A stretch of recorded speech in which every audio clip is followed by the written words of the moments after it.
My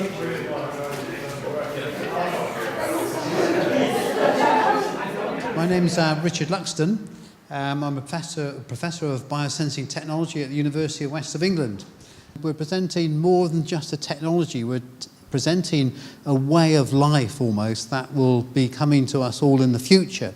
And this is an opportunity for you to feed back to the researchers what you feel about this. Is this technology appropriate? Is it going the right way? Do you feel it's dangerous? And what you see on the title there, it's biosensing technology. So my background was working in the National Health Service for 20 years before I came to the university to start to develop this technology. So we'll be looking at diagnostics and the health applications of biosensing technology. So a biosensor is something that measures something in your sample by interacting with another biological molecule on the surface. So I'm Tim Cox. I've been at UE now for 3 years, but before then I was working in a commercial company, and I was developing the sort of technology that you'll find in one of these, smartphone. And towards the end of the talk, the evening, we're going to look at this is an amazing piece of technology. We're going to look at some of the technology that's in here and see how it's becoming through into healthcare and diagnostics. And so I want to tell you some about that because there's some really interesting issues there. It would be good to pick up later. So normally when you're at a lecture or something, everybody says, please turn off your mobile phones. This is somewhat different. It's kind of, if you have a mobile phone, turn on your mobile phone and just have a look at it. So as part of the future, we could have talked about many technologies, but I just wanted to look at a little bit at this smartphone. Okay, so if I go here and I go to the App Store, for example, and I put in cardiology, I can have a prognosis, I can diagnose my own heart condition, I can look at ECG, I can diagnose my ECG, I can do all sorts of apps I can load down from here, a lot of them free. So there are many health and medical apps available for a smartphone. And there are many expert systems going slightly higher in sophistication, which might be used by a medical practitioner or a nurse. So, for example, you can take the expertise of an orthopedic surgeon who can diagnose back pain, and you can put that information and that tech skill in the hands of a nurse or a medical practitioner.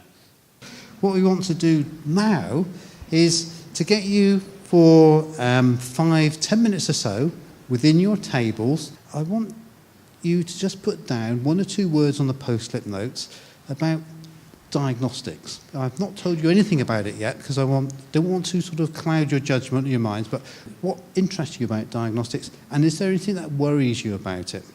This technology is enabling people to live at home, it's enabling independent living, it's enabling self-management of chronic conditions. Acute is a different issue altogether.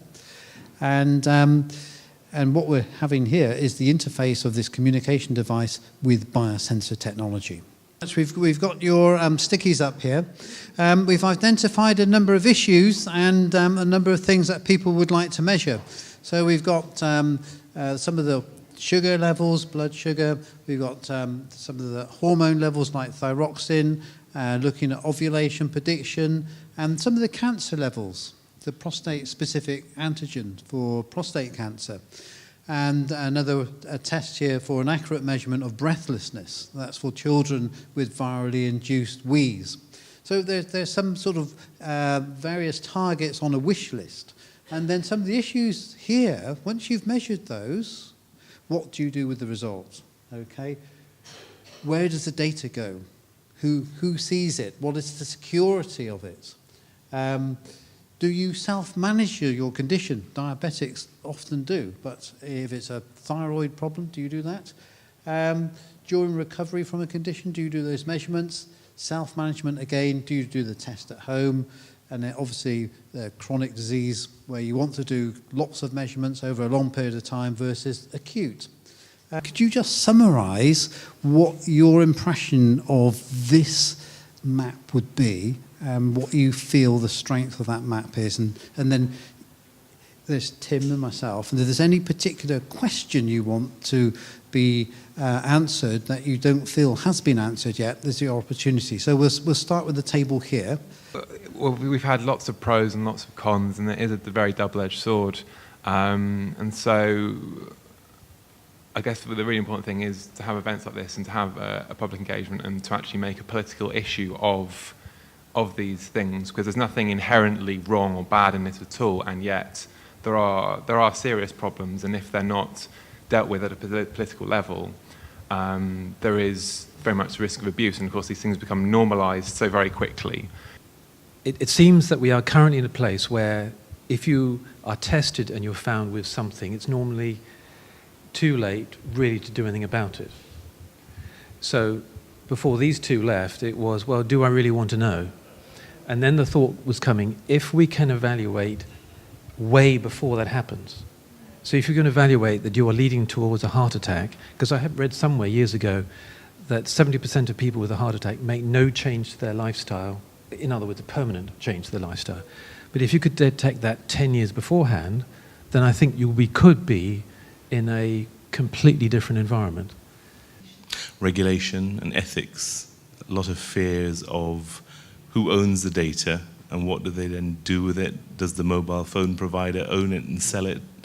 You know, who's trading it? And who hacks into it? Because it can be hacked.